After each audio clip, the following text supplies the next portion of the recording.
Selamat pagi Bapak Ibu Saudara-saudara yang terkasih dalam Kristus Yesus. Sebelum kita melaksanakan kegiatan kita di pagi hari yang indah ini, marilah kita sejenak mendengarkan firman Tuhan dan merenungkannya. Kita berdoa. Terima kasih Tuhan buat berkat dan anugerah yang Kau berikan kepada kami, sehingga kami dapat bangun dari istirahat kami Tuhan, dan kami akan kembali melaksanakan aktivitas kami. Sebelum kami melaksanakan aktivitas kami, sebentar kami akan mendengarkan firman-Mu. Berkati hati dan pikiran kami, sehingga kami dapat mengerti dan memahami firman-Mu dalam hidup kami, dan biarlah firman-Mu itu menjadi sumber kekuatan bagi kami. Dalam Kristus Yesus kami berdoa dan mengucap syukur. Amin. Bapak Ibu Saudara-saudara yang terkasih dalam Kristus Yesus, firman Tuhan yang menyapa kita di pagi hari yang indah ini terambil dari kitab Yeremia 31 ayat 3. Dari jauh Tuhan menampakkan diri kepadanya, "Aku mengasihi engkau dengan kasih yang kekal, sebab itu aku melanjutkan kasih setiaku kepadamu." Demikian firman Tuhan. Bapak Ibu Saudara-saudara yang terkasih dalam Kristus Yesus, kasih tidak selamanya lembut.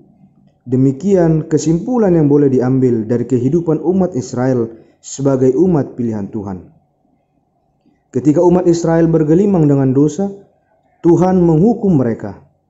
Sejarah mencatat di tahun 587 sebelum Masehi, Israel Selatan atau Yehuda terbuang ke Babel.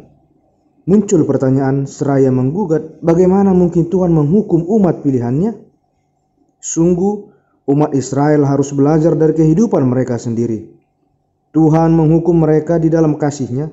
Itu sebabnya Tuhan tidak selamanya membiarkan mereka hancur dalam pembuangan. Pada waktunya, Tuhan akan membawa mereka kembali dari pembuangan ke tanah warisan mereka, yakni Yerusalem.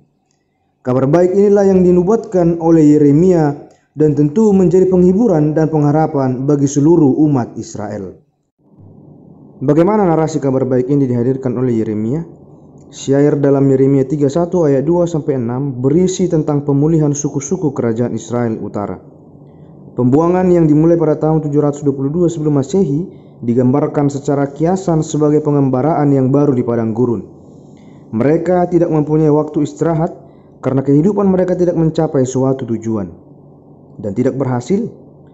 Tetapi sementara mereka sebagai orang-orang buangan, mereka akan mendapat kasih karunia, sebab Tuhan akan menampakkan dirinya kepada mereka dari bait-Nya yang suci di Yerusalem yang sudah jauh, dan menghibur mereka dengan firman-Nya.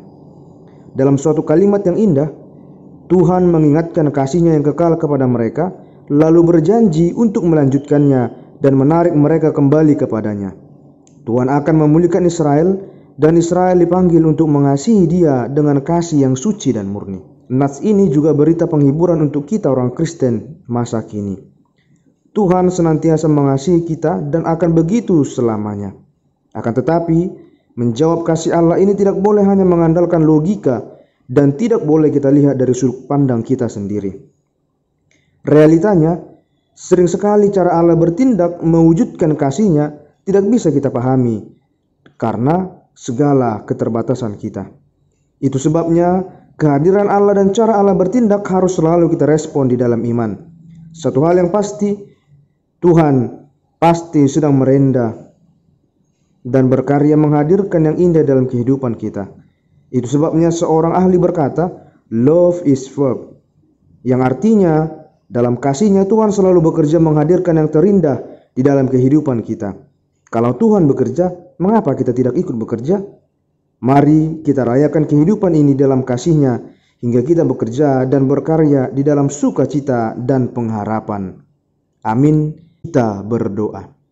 Terima kasih Bapa buat segala berkat yang Kau berikan kepada kami. Kami telah selesai mendengarkan firman-Mu. Biarlah hati dan pikiran kami dapat menerima firman-Mu dan kami dapat melaksanakan Tuhan dalam kehidupan kami. Kami berdoa Tuhan buat seluruh jemaat-Mu. Dimanapun mereka dan apapun yang mereka kerjakan, kiranya Tuhanlah yang memberkati mereka, melindungi dan menemani mereka di setiap perjalanan hidup mereka. Berkati Tuhan keluarga, berkati anak-anak yang Kau berikan kepada setiap jemaat-Mu. Biarlah mereka menjadi anak-anak yang baik, anak-anak yang membawa sukacita dan anak-anak kebanggaan. Jika mereka dalam studi Tuhan, kiranya Tuhan yang memberkati mereka sehingga mereka dapat menyelesaikan studi mereka dengan baik dan mereka dapat menggapai apa yang mereka cita-citakan Tuhan dan mereka dapatkan apa yang mereka inginkan sehingga mereka dapat bersukacita dalam kehidupan mereka dan nama-Mu semakin dimuliakan. Begitu juga Tuhan kepada setiap anak jemaat-Mu yang pada saat ini sedang mencari pekerjaan.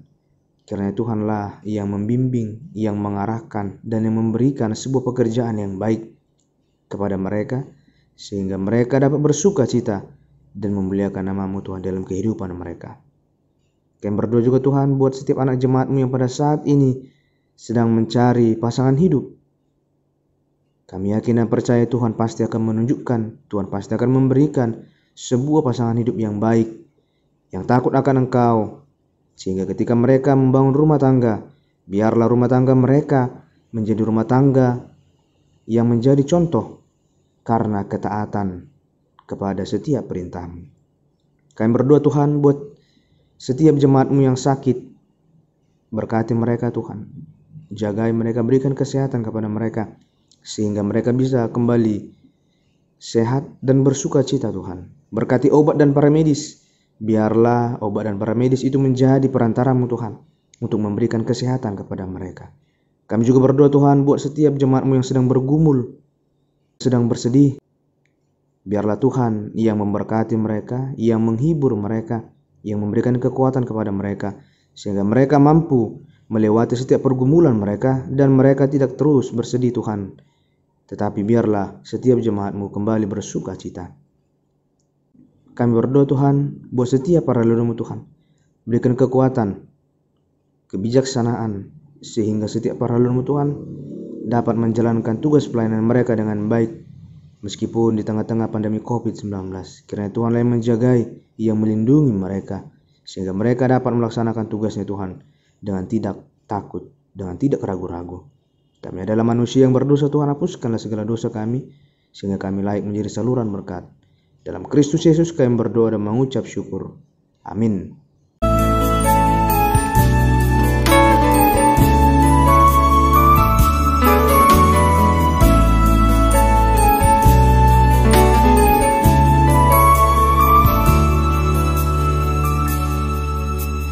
Apa yang kau alami kini mungkin tak dapat engkau mengerti.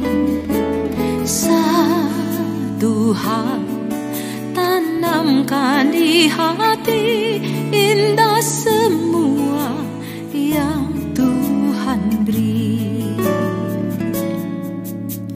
Tuhanmu tak akan memberi ular beracun pada yang